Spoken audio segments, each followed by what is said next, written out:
relatively casual. Okay, so we're here because I just released this CD called Individual Problems, Individual Solutions. How neoliberal ideology influences identity, structures morality, or privatizes social problems, and corrupts political movements. But yeah, so I'm gonna begin with this poem. I couldn't for the life of me decipher what it's like to be in spite despite the fight in me. I've got insight and sights to see. Flights for free and a right to breathe, a plight for these philosophies. I hope this is a delight to read. If not, please enlighten me. You might need to read it twice to see. The obscene seems just right for me. So I write until the quillet bleeds beneath these ripe but frightened trees. Good and evil are both deceased. The seasons cease and diseases leave. The silent sea finally speaks, and we will finally become the freedom of our slavery. Invent for me a centerpiece. I'll hear everything that's read to me. I'll eat anything that's fed to me as I lay in bed with a dead TV. That letter that you sent to me could represent this century, all resenting and protesting, but no one is suggesting not a single simple symbol representing how it's meant to be. See, anything that's said to me just feels so fucking dead to me. See, what we need is action, not distraction, wrapped as poetry.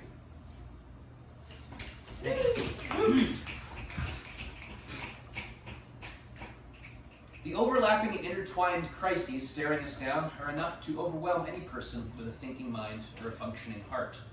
Mass suffering, a breakdown of social structures, a lack of consensus on reality itself, environmental destruction, the discontents of a collapsing empire, the buckling of an economic model unable to maintain its own contradictions, and the commodification of life itself.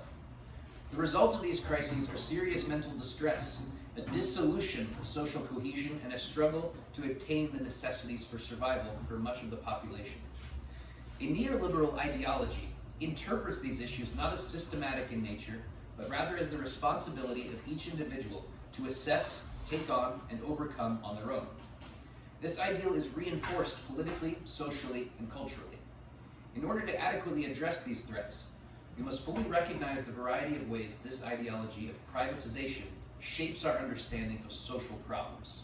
We must embrace a strategy of organizing and movement building that prioritizes the meeting of basic human needs for all people rather than divisive political posturing or moral essentialism. Neoliberalism is a set of capitalist economic policies which reduces funding to public welfare programs, eliminates restriction on the market, cuts corporate taxes, privatizes public assets, dismantles unions, and above all else, deregulates capital. This economic strategy was rolled out in the 1970s, and neoliberalism was doubled down on after the economic crash of 2008, exemplified by the bailout of big banks funded by taxpayer money and a turning away from the working people who suffered the consequences of the collapse. The result since the late 70s has been weaker social services, lower wages, outsourcing of jobs, disempowerment of labor, and a staggering income inequality. The cultural acceptance of this shift required an ideological sleight of hand, a turning inward of the social contract from a shared sense of communal responsibility to an individualized sense of personal responsibility. Beyond economics, neoliberalism functions as an overarching mode of reasoning that shapes our values, politics, relationships, sense of self, and our imaginings of what the future could look like. Ideologically, neoliberalism encourages and rewards individualism and competitiveness. These cultural and social underpinnings mold our lives, prioritizing the accumulation of profit over social welfare. Under a foundational understanding that the free market provides for everyone, so long as they play by the rules and work hard, individuals who are impoverished, unsuccessful, or struggling are forced to internalize structural inequalities as the result of their own personal failings. The poor then are blamed for their own conditions while simultaneously being stripped of any social safety net on which to rely. These are deeply embedded principles, expectations, and understandings of ourselves, the world, and how we interact with it. A small group of economically, politically, and culturally powerful people shape the conditions of our lives beyond our control. This term is referred to as elite capture in the work of Olufemi Taiwo. Quote, elite capture happens when the advantaged few steer resources and institutions that could serve the many in their own narrower interests and aims. It describes the way socially advantaged people tend to gain control of the benefits of a system. So here's a tune I wrote about trying to, acknowledge the fact that all of our resources are captured by super rich people, and trying to do what I can to push back against that. It's an old hobo song that I rewrote the words to. My generation is constantly broke from the American dream. We were violently awoke, drowning in debt, justified fear, once in a lifetime recessions every couple of years. Hallelujah, I'm a bum. Hallelujah, bum again. Come and give us a handout to revive us again. You're telling me I live in the land of the free, but I'm trapped in a cage of systematic poverty. Just to survive takes all that I've got, just so some jerk can have a $500 billion yacht. Hallelujah, I'm a bum. Hallelujah, bum again. Come and give us a handout to revive us again. Yes, I'll bleed the state for all that they're worth, 'cause you've been sucking silver spoons since the day of your birth. And if the wealthy would pay even half their fair share, the rest of us might have a little health care. Hallelujah, I'm a bum. Hallelujah, bum again. Come and give us a handout to revive us again.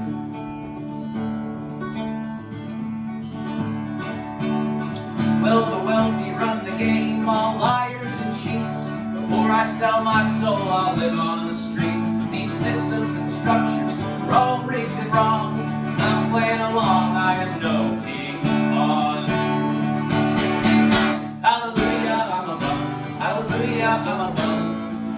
You might have more money, but I have more fun.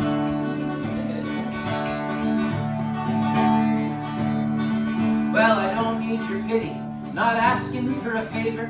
I want an end to exploited labor, and a deconstruction of scarcity and greed, to rebuild based on meeting everyone's needs. Hallelujah, I'm a bum. Hallelujah, bum again. Come and give us a handout to revive us again.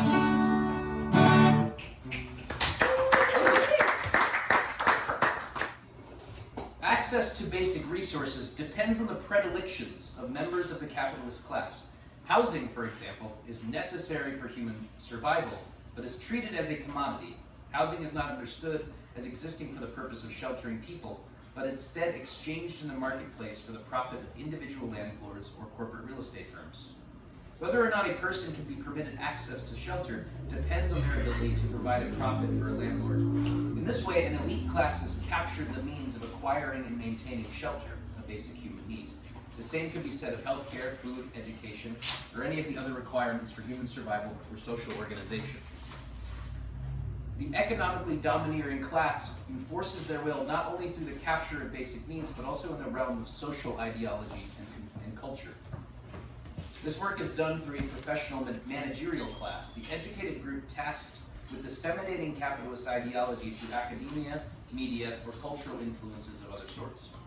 The PMC sets the intellectual and political guidelines for the working class and delegitimizes structural critiques or actions with social or material punishment. As a reward for their perpetuation of the status quo, the PMC enjoys financial comfort, meritocratic distinguishment, and a monopoly on public virtue.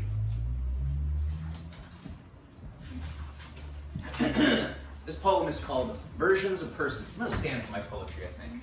It helps. Damn. Well, there's so many people I'd like to be, but they all seem so different than me. So sometimes I just let them take shape for a while. A drunken hobo under the bridge, a social worker helping impoverished kids, or a normal 9-to-5er with a big old TV screen.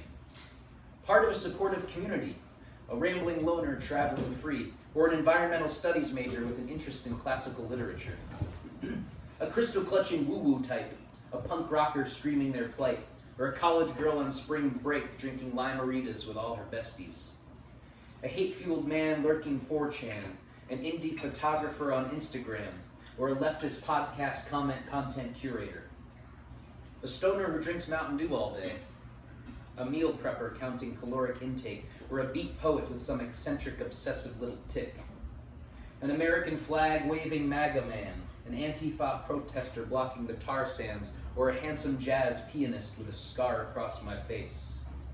A nostalgic and disgruntled boomer, a neurodivergent and doom-pilled zoomer, or a mother with a bouncing babe in her arms.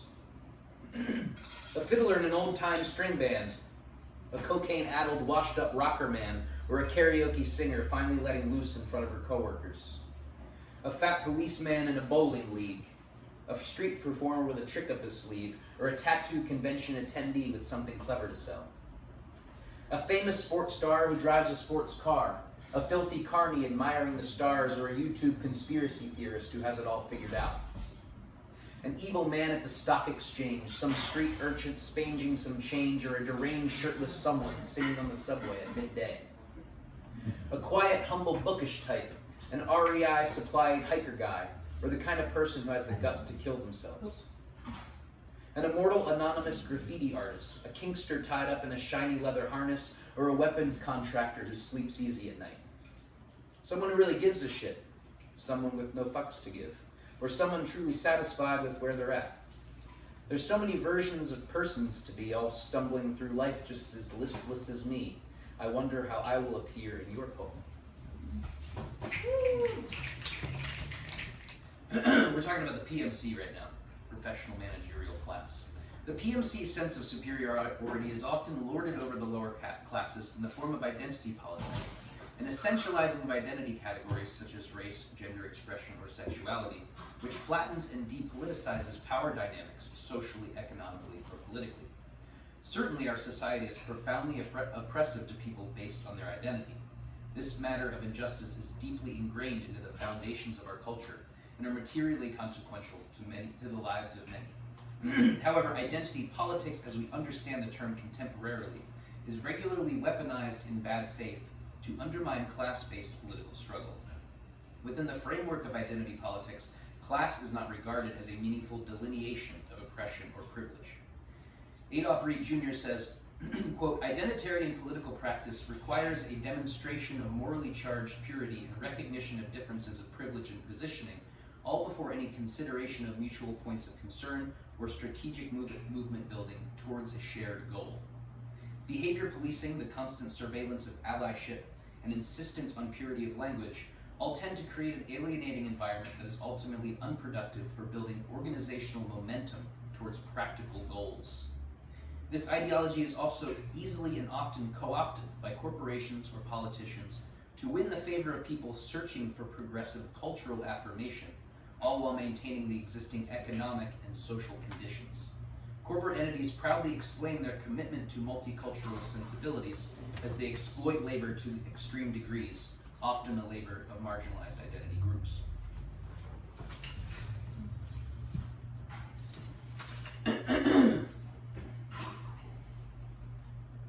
There's going to be a May Day parade sponsored by Raytheon one of these days. I just know it.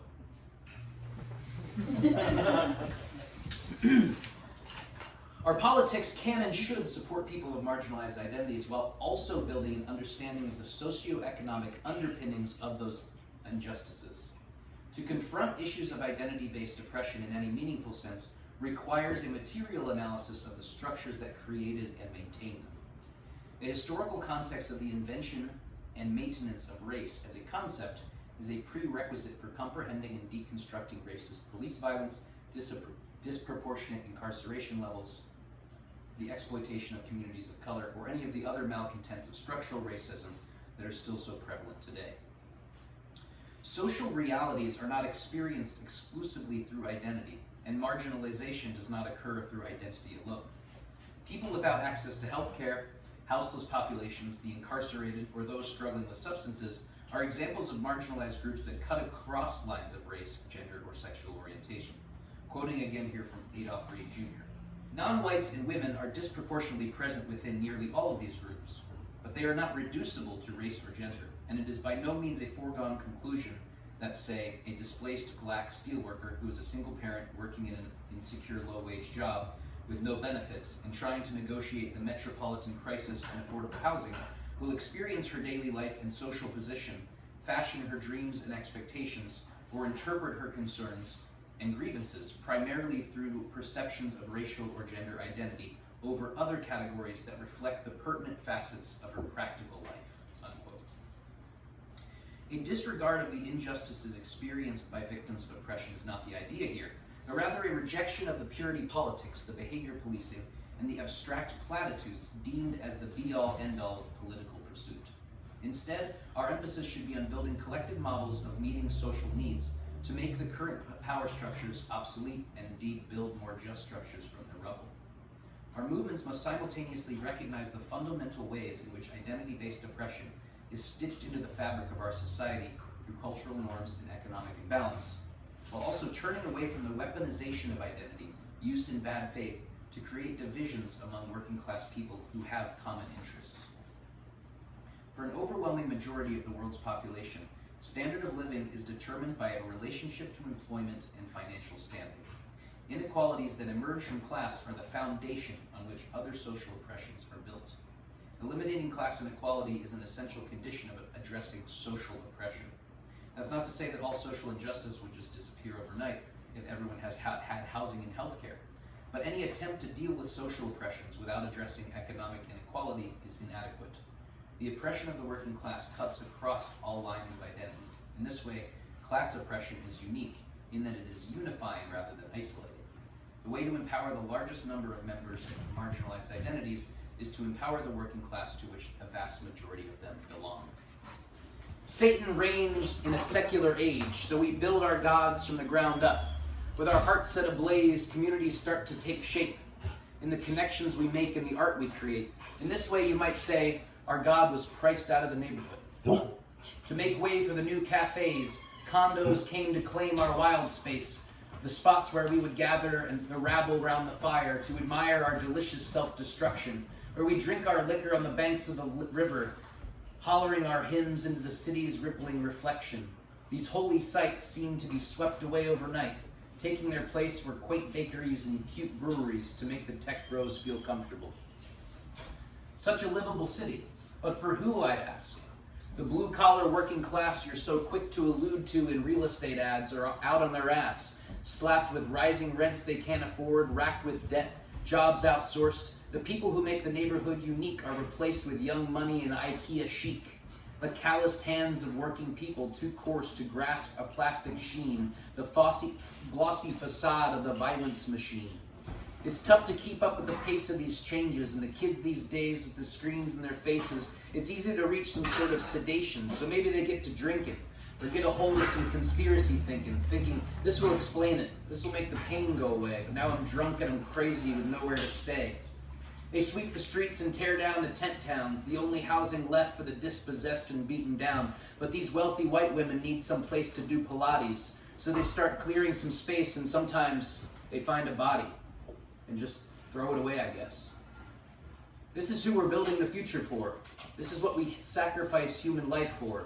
Tacky decor, cheesy plastic people who get a kick out of a clever cocktail menu. I've seen the best minds of my generation serving appetizers to advertisers and their menial minions, slapping their knees, gritting to bare their artificially whitened teeth to signify hostility for the hospitality, clinking glasses full of blood and cheers of philanthropic disgust for the rubbish they've cleaned up, for the mothers without enough who refuse to eat their young. Any admirable animal would if push came to shove. God does not love ugly.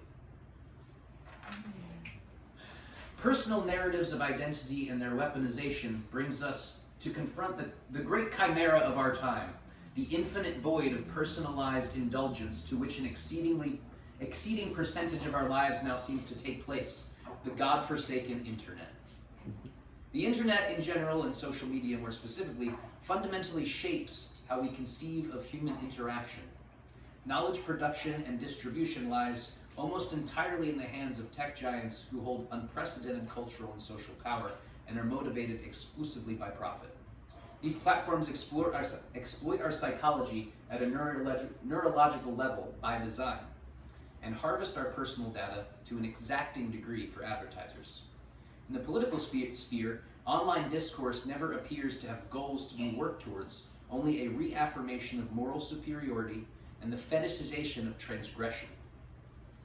Online activism is generally more concerned with posturing and social punishment than material outcome. Wendy Brown states, quote, "As we become human capital all the way down and all the way in, neoliberalism makes selling one's soul mundane rather than scandalous. It reduces the remains of virtue to branding for capital small and large.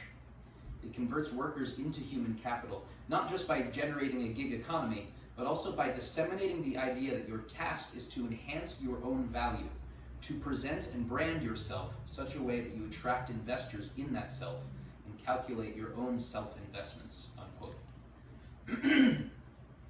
Online platforms are too often used to indulge in victimization, a network of identifying with that which disempowers us, our trauma, oppression, and individual struggles. Though these networks can turn our pain, through these networks we can turn our pain into public spectacles in exchange for the validation we are denied under a neoliberal ethos. A disempowered population can find in the online space a channel through which to shape and affirm their identity and partake in performances of authenticity. A key element in those performances is to place blame for oppression or traumas onto the immoral behavior or positioning of individuals. Angry mobs rally against scapegoats who act as personal representatives of a systematic injustice. We must divest from models of domination entirely, including a moral framework that dehumanizes anyone or treats any person as incapable of growth or unworthy of basic dignity. Challenging immoral systems, rather than disciplining individuals, should be an organizing principle for our movements. When we focus on individual acts, we divert attention from policies and institutions through which our civil liberties are dismantled and our livelihoods threatened. All social injustice is rooted in capitalist rule. Individual reform will not liberate us socially. Strict enforcement on moral essentialism makes political movements unappealing broadly. Those of us interested in challenging unjust social structures in order to provide resources to as many people as possible must make a realistic assessment of our current situation and take seriously political strategies for building a large supportive social base. Favoring a purity of personal radical positioning over the building and organizing of movements with broad support towards substantively radical programs is a road to nowhere. Neoliberal ideology discourages us from considering structural inequalities which determine people's social positioning. Freedom is defined through market relations and claimed attainable through the overcoming of social barriers through individual will and work ethic. The harsh realities that working people are forced to deal with can be deeply confusing and disorienting. Consumerism provides plenty of options for the numbing of this anxiety, from self-care to mass entertainment, fast food and booze to pharmaceuticals. Our need to comfort ourselves, as well as our innate desire for belonging in community, are disfigured and exploited through consumer society. We seek to find meaning, assert our individuality, and tell stories about who we are, all through the consumption of consumer goods.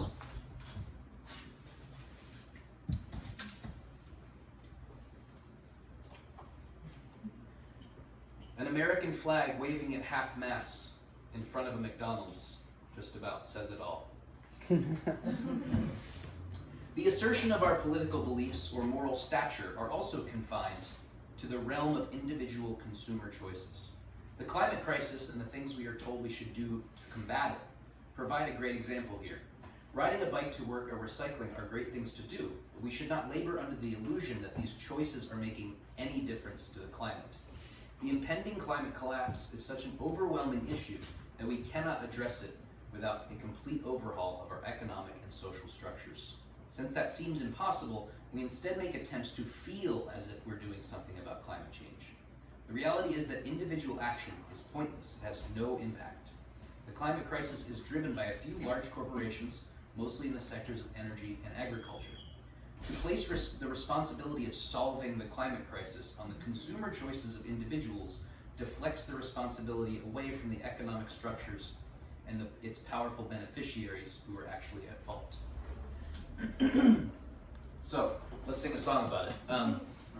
This is a tune that I wrote as part of a larger album about freaking out about climate, and so this is the title track of that album. It's called Impermanence, and it's about my being afraid to like individually die, but also being afraid of like how we're all in big trouble, and specifically about how the skill sets that I have built as a musician and poet and like thinking about ideas are probably not going to come in particularly handy when we need clean water.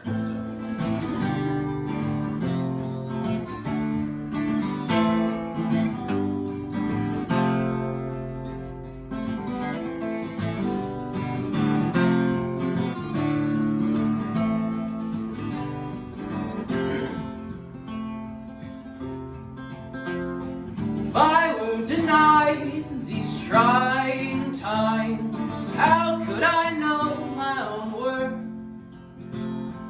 If I can't decide that I'm ready to die, how could I begin my rebirth? If I had undefined my own freedom, I may seek comfort in the cage when I follow the fear I'm feeding from. Seems like I'm running away. Seems like I'm running away. The moment I wake up, the dream I was weaving, which once seemed surreal, reveals itself as made up.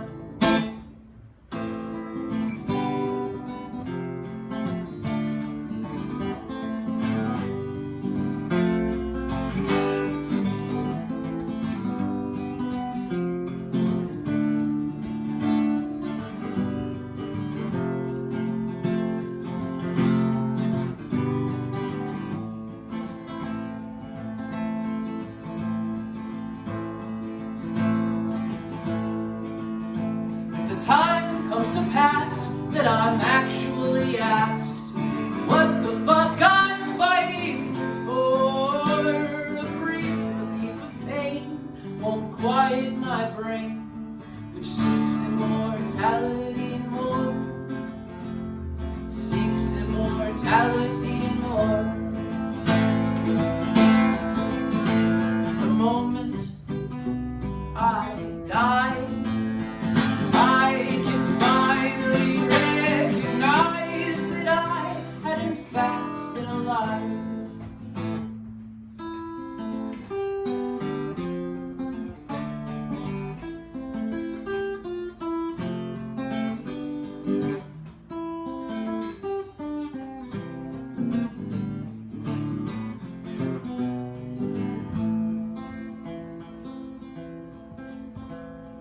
When the time comes for sustenance, when needs need met and the pressure is felt, I doubt some insufferable wordsmith will be able to offer any semblance of help when the times are defined by violence. Some poetic prophet won't do.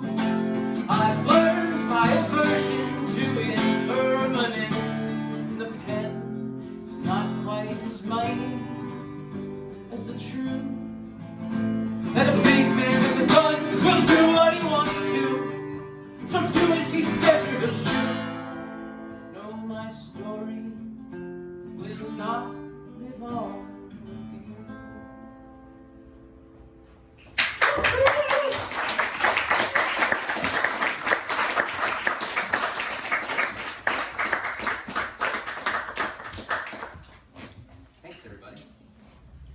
To be held personally responsible for global structural chaos, on top of the requirement to adhere to oppressive market forces for survival, compounds stress and confusion. We are forced to take part in the perpetuation of systems that are unjust and detrimental to our own well-being in order to access basic necessities. Our bodies and minds have a natural and perfectly healthy aversion to alienation and powerlessness. We react with anxiety, depression, addiction, and a wide variety of other symptoms. Under neoliberalism, mental health is depoliticized, stripped of its societal causation, individuated, and sold back to us through consumer lifestyle choices from self-help to medication. Neoliberal ideology undermines the inherent human needs for meaningful relationships and mutual responsibility in established communities. These are necessary for human health and happiness. Without dynamic and vulnerable relationships or any sense of meaning outside of consumption, it is no wonder that anxiety, depression, and stress are so prevalent. The things people do to manage these feelings can become their own threats to health. When the fatigue of constant pressure of a working class life is met with a lack of health care, the need to self-medicate often arises, which can often lead to addiction. Addiction, whether to drugs and alcohol or to screens and sugar, can create worsening conditions for the individual, the community, and the family. By individualizing the systematic causes of mental distress, we perpetuate the narrative that caused them, namely that self-reliance and discipline will lead to financial success and well-being. The daily realities of so many working people clearly negate this claim. So here's a tune that I wrote about having friends that struggle with their mental health and feeling like, you know, either individually or my community wasn't able to help them, and feeling a lot of regret about that, and having homies die because they were fucking struggling and didn't have the resources, you know, either within our community or more broadly to help them, and all the different feelings that arise from that. So the song's called All of Our Friends Are Fucking Dying.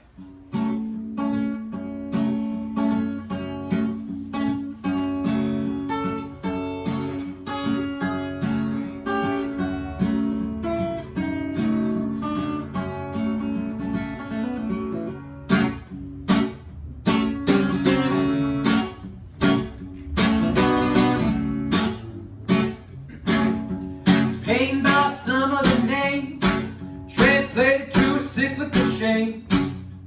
Pain by some other name, by some other name, by some other name. We still got a song to be heard. We're not getting stronger now.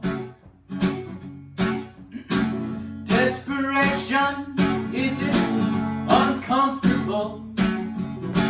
Desperation on display for us all to what you might become. We're not getting older now. Wonder if it's over now.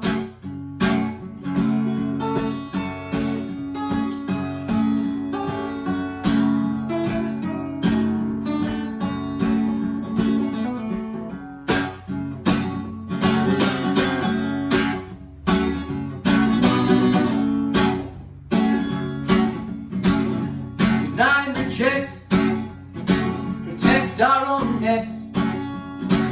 Our social clout has a body count, count up your dead. We still got that hunger.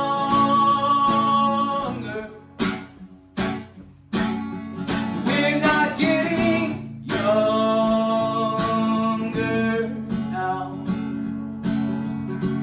No going back, rewrite our past. So who's got your back when the cops attack?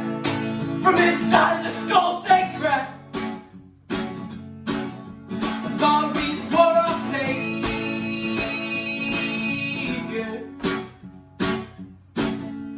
We're the ones building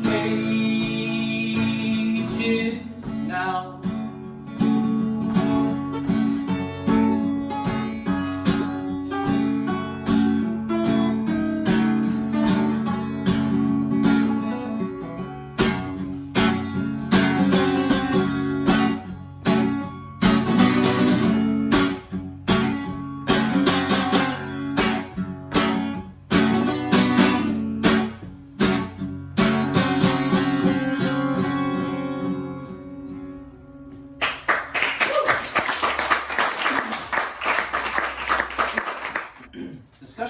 mental health rarely question the social structures that are so often blamed for mental instability. So often do blame for mental instability. Working people, economically and politically powerless, are forced to manage their emotional health individually.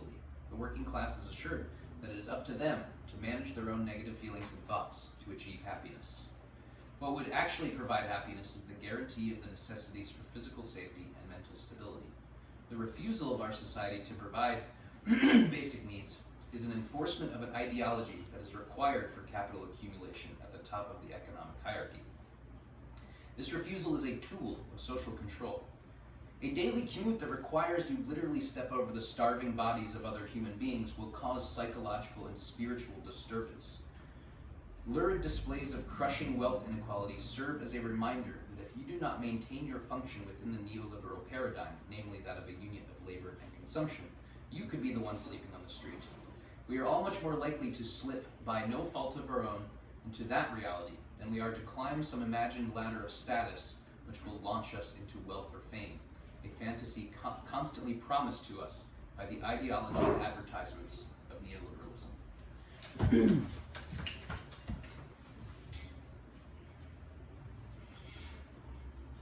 See me slouching on the median, flying a sign that denies I'm a comedian. Hungry and broke, anything helps. God bless you, but I'm in hell. Right. Collective action against the current social order would be much easier to come by if everyone were of strong mind and body. A mentally healthy and socially empowered population is unlikely to abide by the current conditions of exploitation and systematic injustice. A material analysis of why we experience mental distress channels our discontent away from individualized, medicalized conditions towards the real cause, capital itself. Economic and social reality forces large swaths of the population into lives of precarity that often require the breaking of laws for survival. Crime, as it is defined and prosecuted in capitalist terms, is nearly always a reaction to or the result of poverty. Petty theft or selling drugs results in imprisonment, for example, but corporate wage theft or the dumping of toxic chemicals into the water supply of masses of people is permissible and commonplace. The other shoe never seems to drop for those at the top of the economic ladder. However, punishment is abundant for working people. So, it's pretty heavy in here, so let's do a little funner of one. How about here's a fun ragtime song about shoplifting for you. 1, 2, 3, 4, 5-finger discount.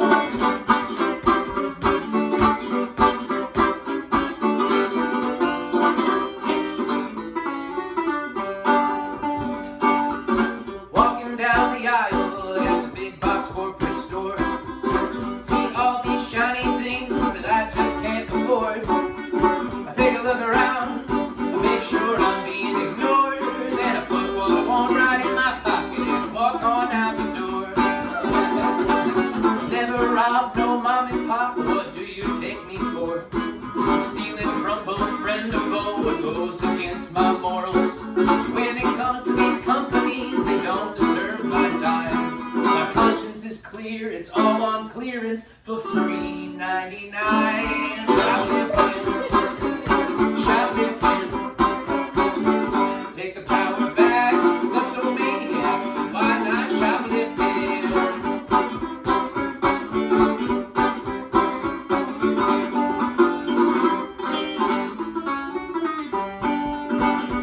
When these corporate stores, they hoard resources and run on greed, while the poor can't afford just to meet their basic needs.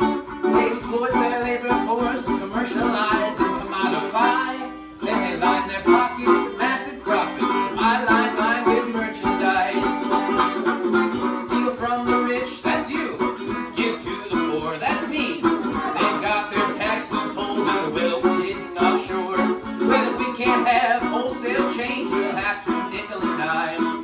Scanning bananas for every item at the self-checkout line. Shoplifting, shoplifting. Take it off the shelf, enjoy yourself. Why not shoplifting?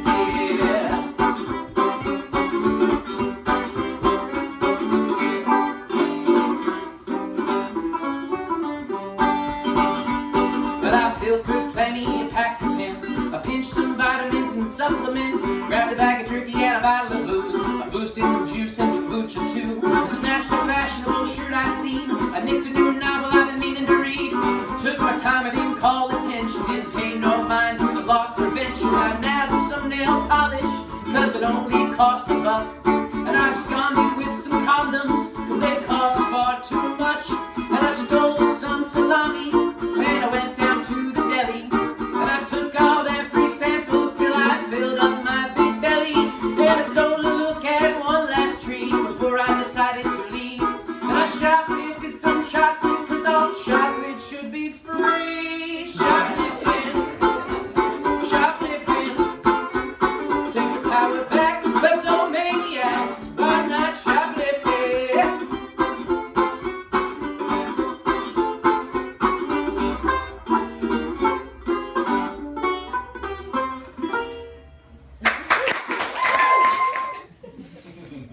The police enforce with violence the current social order.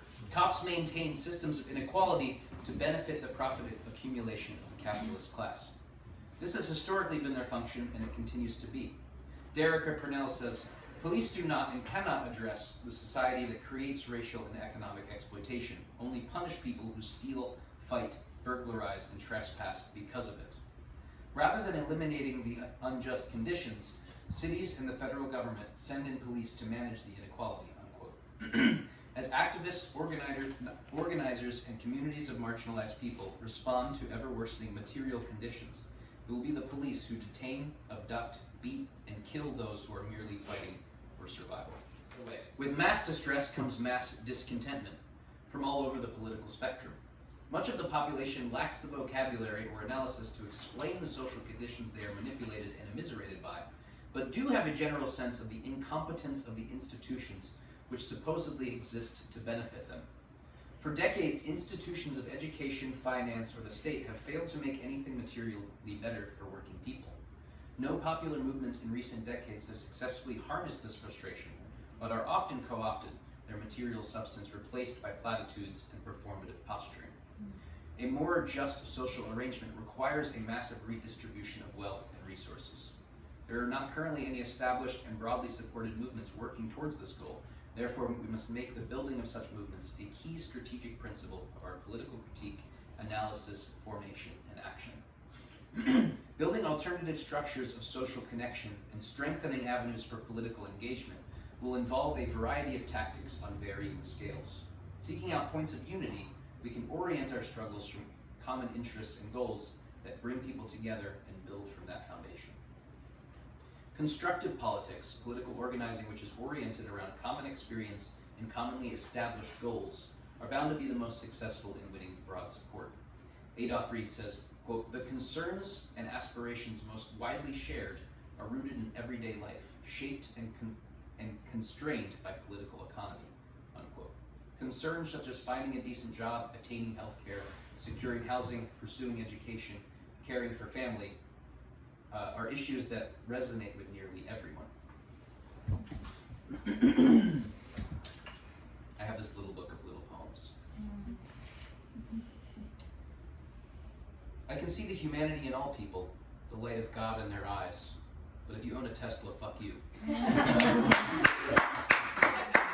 Thank you. So this here's a tune that actually just came out on the internet today, if you have that. It's about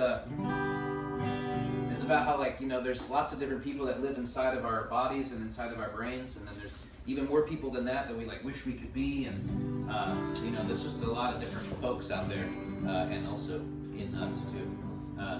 This song is called "Bro, I Told You I Contain Multitudes."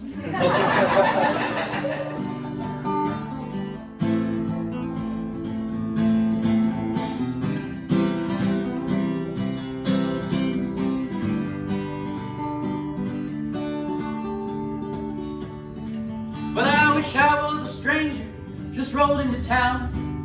Some great educator with words that were profound.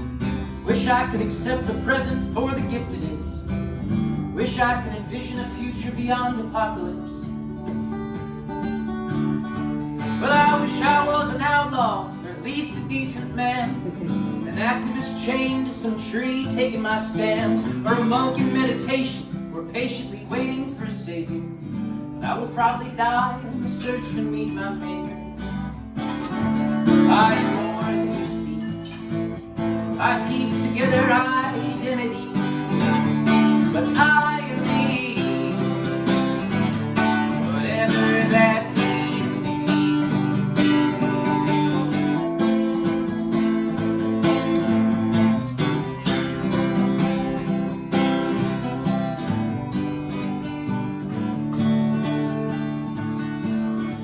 Well, I wish I could get sober, wish I was a drunk, wish I hadn't thought half the things that I've thought. Wish I could be born again, start over anew. Wish that all these lists would stop telling me what to do. But I wish my wild side would more often bare its teeth. Wish that I could see beyond my own biases. Wish my old soul had been born in a different time. My view wasn't ruined by incessant advertisements. I desire the extremes, but I wake up in this reality where I am me, whatever that means.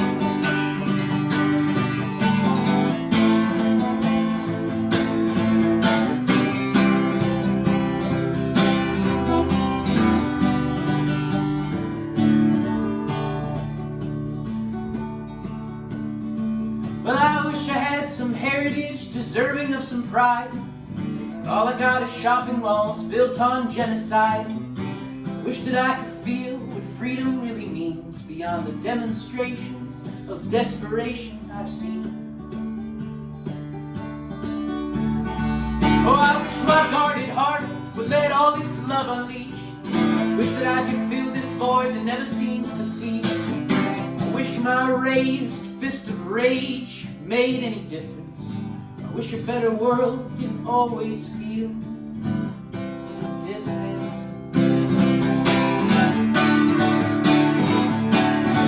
I'm more than all of these desires and scraps of dreams. I am me. What that means tends to change. May I never be complete.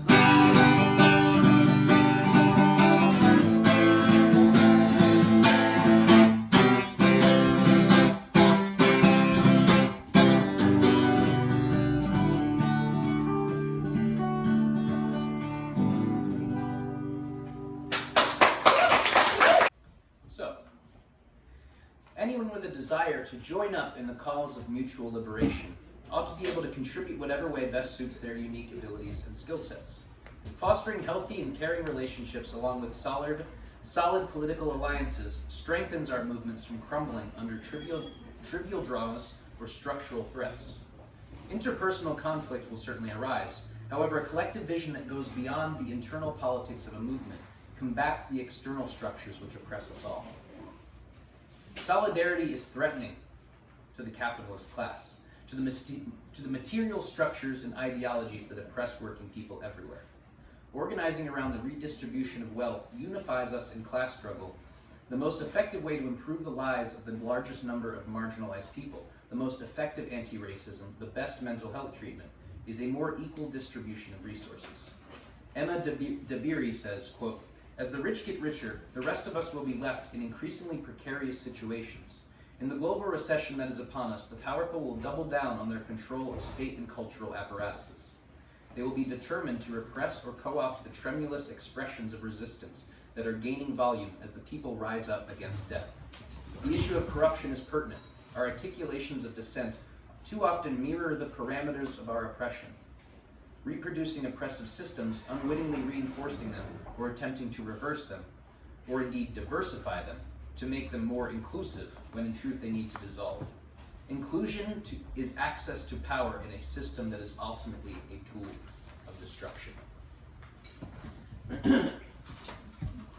So here's a poem that I wrote called Clever.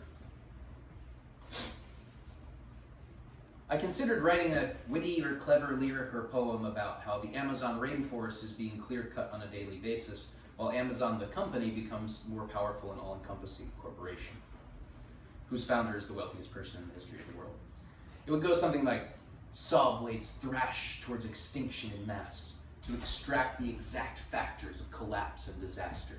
While the sacred is captured, the factories feed the wrath of the rapture.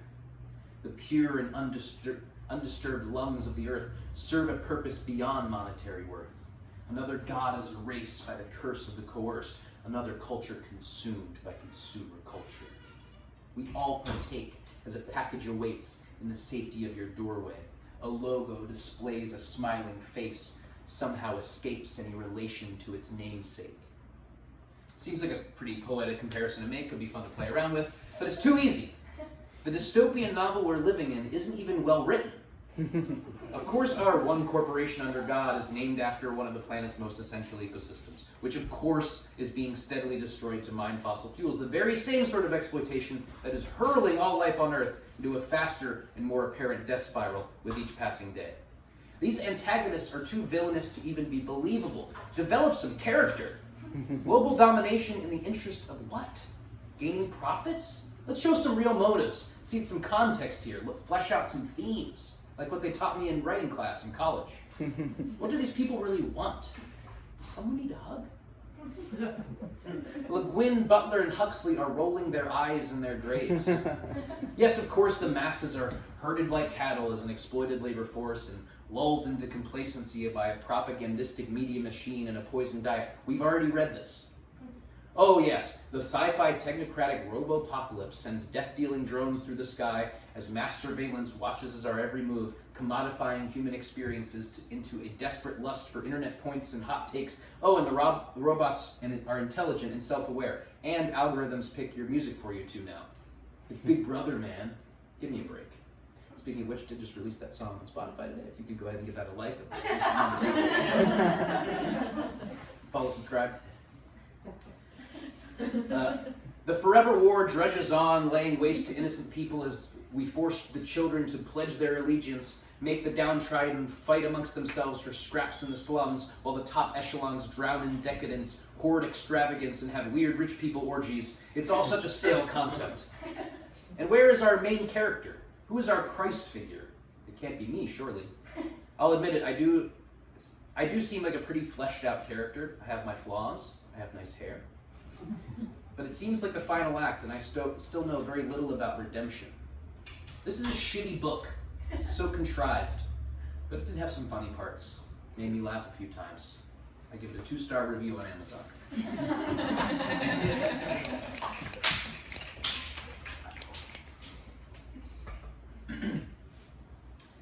To achieve a liberated future will take trudging work, allyship with oppositional cultural forces, and personal sacrifice. It will also require a collective vision, a faith that liberation is attainable. I find Adrienne Maree Brown's concept of emergent strategy inspiring and informative here. Quote, emergence notices the way small actions and connections create complex systems, patterns that become ecosystems and societies. Emergent strategy is how we intentionally change in ways that grow our capacity to embody the just and liberated worlds we long for. Unquote. We will have to be able to imagine a better, more just, liberated world in order to build it, to birth it into existence. We must demand that a better world is possible and insist on building it together. To suggest, despite the impending collapse and the all-encompassing social decay and political distress and injustice, that we ought to come together in movement can feel futile and unrealistic. There's no denying that acceptance of this situation we find ourselves in is difficult and disheartening. Quoting from, this is Adrienne Maree Brown. We have a way of doing things that is so steeped in critique that I have often wondered if we would strangle the movement before it could bloom. Sometimes I think we put up the critiques to excuse ourselves from getting involved, and sometimes I think we do it to protect our hearts from getting broken if it doesn't work out. Critique alone can keep us from having to pick up the responsibility of figuring out solutions. Sometimes I think we need to liberate our values from critique, both internal and external, to truly give change a chance. So here's a song that I wrote about being scared of the future, but trying to do it anyway. And this song has a sing-along part at the end. I know that this has been You know, you've just been sitting there listening attentively as I tell you about how things are fucked up. But do you guys want to sing a little bit with me? Yeah. This one? I'm a contradiction and a cliche, waiting for an unlikely judgment day, waiting to tell this story that I've been writing since I was born. I'm a folk poet who loves football. I make people applaud, I make people appalled. I'm getting older, I'm getting over the person I used to be. I try to align with my beliefs, meditate and go to therapy. Self-destruct about once a week, but I'm working on my shit. I'm a radical leftist, but a pragmatist. Convinced we're doomed, but I'm an optimist. A dialectical materialist, convinced that magic is real. Tragically flawed, always in awe, cursed by my inner dialogue, immersed in a cosmic paradox. And normal people scare me, but also people who wear t-shirts and say, normal people scare me, also scare me. Searching for God and impurities, comfortable with insecurity. I get by the skin of my teeth, cause freedom isn't free. I'm a fun-loving, funny guy who gets so depressed that I can't cry. I've considered suicide, but I've got hope for a better world. I'm afraid these crises can't be stopped. I'm afraid someday I'll be forgotten. I'm scared of the scarcity imposed upon us all. I can't build a house and I can't grow food, but I can sing these little songs to you. I know there's inherent value in singing all is one. So it goes like this. This is what we call a call and response in the business, which means I'm going to sing it and then you're going to sing it. It goes like this. We've all got our gods to kill. We've all got our voids to fill. We all want to sell our souls. We all want our stories told. We've all got our gods to kill. We've all got our voids to fill. We all want to sell our souls. We all want our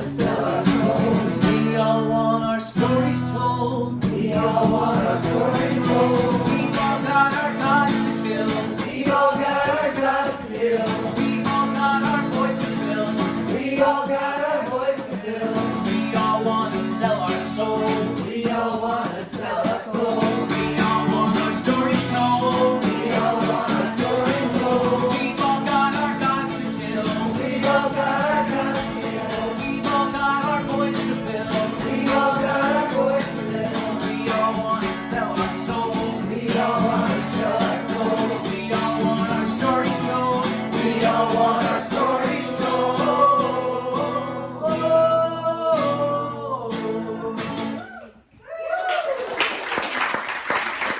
Hopelessness is perfectly understandable, but there is opportunity for connection in this deeply felt sense of collective dispossession. We all share in the understanding that our society is corrupt, flawed, and unfair. By decentralizing an ideology of individual political subjects, we can strengthen a sense of class solidarity which transcends identity and establishes a shared belief that something better is possible. We are interconnected.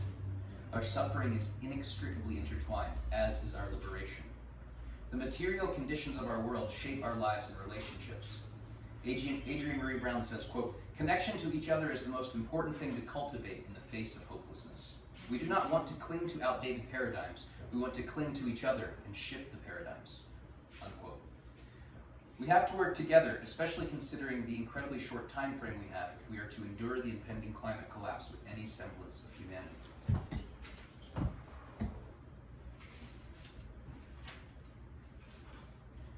Listening to an audiobook about climate disaster on the way to the Weird Al show. True story.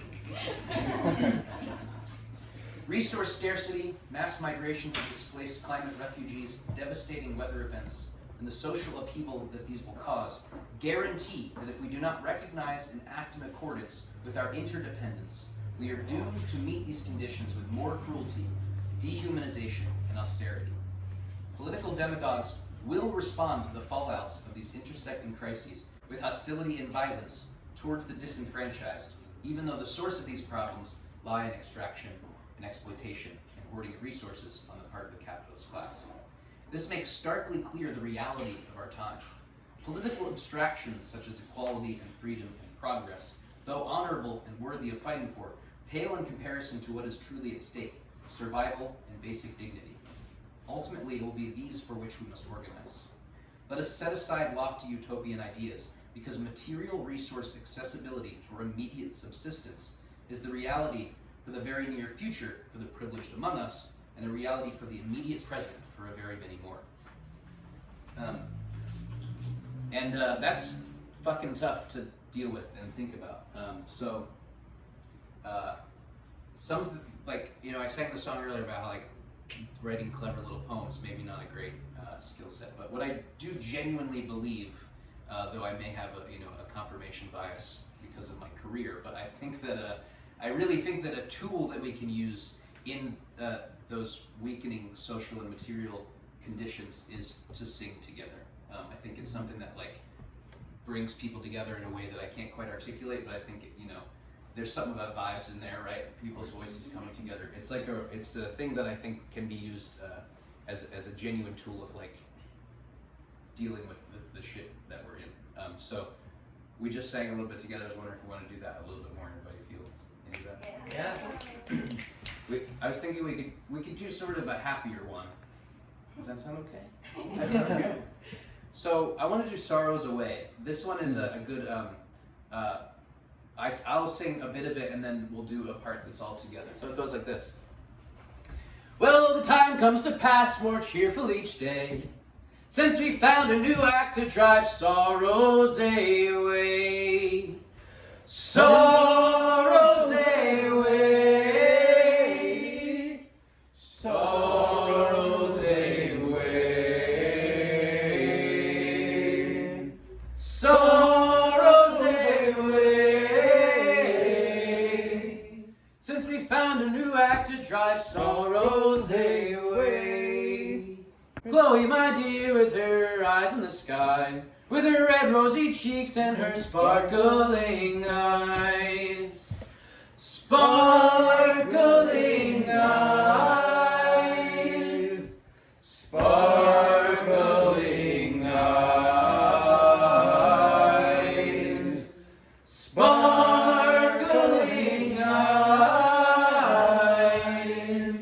With her red rosy cheeks and her sparkling eyes. Although I'm not rich and although I'm not poor, I'm as happy as those who have thousands or more. Thousands or more. Thousands or more. Thousands or more. I'm as happy as those who have thousands or more. If you ask for my credit, you'll find I have none. With a bottle and friends, you will find me at home. Find me at home. Find me at home. Find me at home.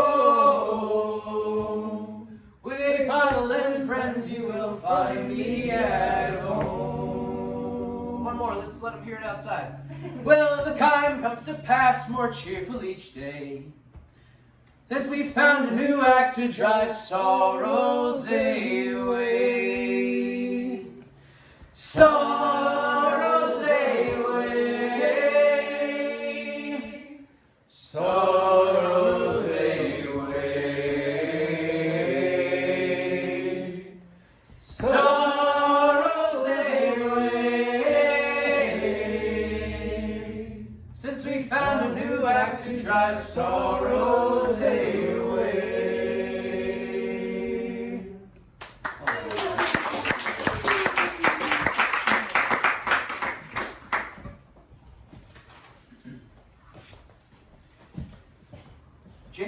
communities and strong relationships are difficult to establish and maintain in the isolating world forced upon us under capitalism. However, it is only in community, only in the context of free association under amenable material conditions, that the idea of freedom can take on any substantive meaning. We must fight for a world where that authentic connection is encouraged, fostered, and valued. We should understand that the strength of our movements is in the strength of our relationships. We need to act in unison, not just because we want to soothe our egoic desires to do something, not as a performance of individual virtue, but because we genuinely want to make the world better, because we love each other. We love our members of our communities, but we also love our fellow peoples the world over, and our non-human friends, and because we love the natural world that is under such threat. We long for the boundless possibilities that life offers. There is so much beauty to be had, so much abundance, so much more than this sorry situation offers us. Derek Purnell states, quote, "I feel responsible for organizing and molding abolitionist futures with other people, which is much broader than the elimination of any one particular system or practice. It is a political paradigm to organize, navigate, and recreate the world. Love offers me more agency than resistance or trauma can, and my growing desire to learn and take risks with others becomes a source of inspiration for my freedom, for our freedom." So this is the last song I'm going to play. Here goes.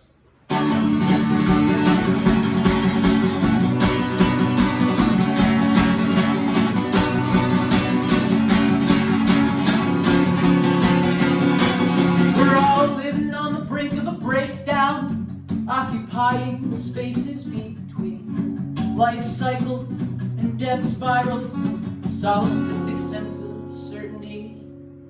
How can we feel so empty when all we do is consume? The emperor is new, but we find meaning in meaning's pursuit. We don't want to be enlightened, we want to be in love. We don't want to wait for redemption to rain from above. But as above, so below. All that's left is a solemn sense of solace for which to grow.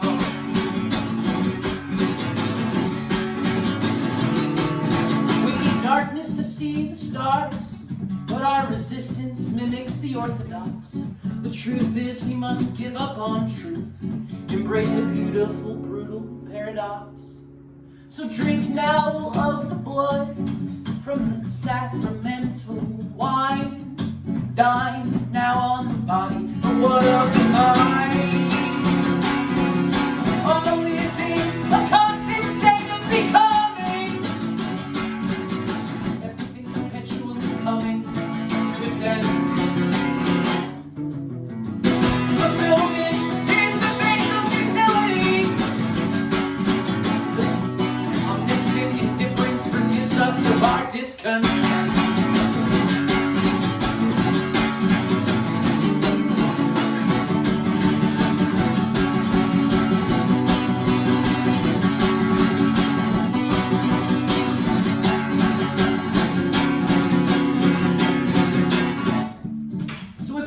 Dying for, it's worth staying alive to find out how we can take faith in our doubts. Forsaken futures fuel a flame within and without. We find fellowship in the fight, despite the inevitable ending. Find redemption in connection, meet the reckoning with reverence and affection. We don't want to be enlightened, we want to be in love.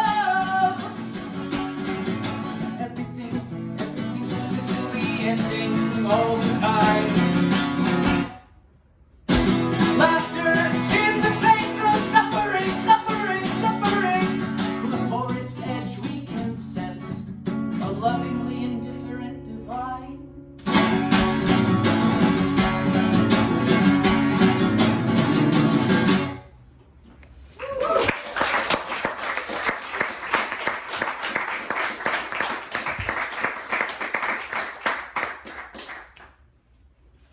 Our social structures, economic institutions, and systems of power are incredibly complex, but they are not fixed. They are not inevitable. They are not impervious to change. In fact, the unnatural quality of how our society is structured guarantees its eventual upheaval. The only question is what will come next. Any emancipatory political project must negate the idea that the current order of things is the only possible arrangement, and instead insist on the attainment of a more egalitarian paradigm. This requires the building of institutions, cultural, economic, social, and otherwise, that act not only as a negation of capitalism, but as a preferable alternative. Asad Haider calls for, quote, program, strategy, and tactics. Our world is in dire need of a new insurgent universality. We are capable of producing it, but what we lack is program, strategy, and tactics, unquote. It is possible right now, with the resources available to us, to secure safe housing, adequate health care, and quality food for everyone. In fact, it is cost effective to do so, as the price of providing these is far less than the social and monetary cost of treating the dysfunction which results from their lack. The satisfaction of human needs as a very basic foundational goal, with the understanding that these should be met by virtue of being born as a very basic social principle, we organize and build movements. We must seek a social arrangement that guarantees this basic premise. This is not an unreasonable demand. It should be merely the baseline of organized human society. We want a world where the celebration of our individual minds and spirits are free, exploring and expressing themselves through art, play, intellectual fervor, and meaningful labor, all of which are incorporated into daily life because our basic needs are met as a matter of course. We have the power to assert these principles if only we come together, acting not as passive consumers of ideological abstraction, but as active political agents of collective action, demanding universal emancipation from arbitrary power. No actions we take as individuals can heed meaningful results. Ideological disagreements do not negate the material reality of our conditions. We cannot affect global systems of inequality, injustice, and cruelty without coming together to demand a total restructuring of the underlying systems that currently dominate. Liberation is possible. It requires a rejection of individualized moral essentialism and political formulations that prioritize identity in favor of a material analysis and tangible strategy of movement building towards the goal of a fairer redistribution of resources. Thanks.